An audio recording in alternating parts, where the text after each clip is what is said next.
Fajar Fatur. Hantaran ke dalam kawasan penalti. Percubaan yang dilakukan tadi Marcelino, dan akhirnya jaringan kelima menjelma juga untuk Indonesia. Selepas percubaan Marcelino Ferdinand diselamatkan oleh Tirawut. Jadi itu dia, mereka bersujud tanda kesyukuran.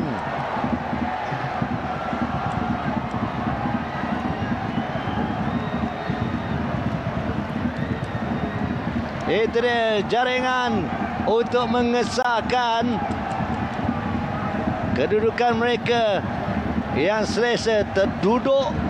Yotsakon Burapa menjagakan jaringannya minit akhir tadi. Tak cukup untuk mereka meraihkan kemenangan, tetapi lihat saja bagaimana Indonesia ini, pemain yang dibawa masuk selaku pemain gantian, nombor 10 Beckham Putra meledakkan jaringan. Kedudukan 5-2, dan selepas jaringan itu juga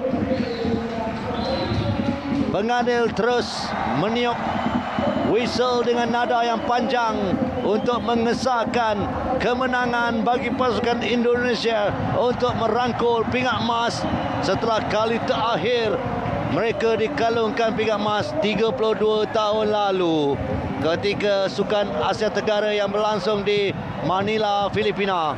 Mereka menang menerusi penentuan sepakan penalti setelah terikat 0-0, menang 4-3. Tetapi dalam perlawanan ini tidak memerlukan sepakan penalti. Seri 2-2 waktu permainan sebenar, dan kemudiannya 3 lagi jaringan dilakukan di dalam waktu tambahan. Begitulah kedudukannya, kemenangan untuk pasukan Indonesia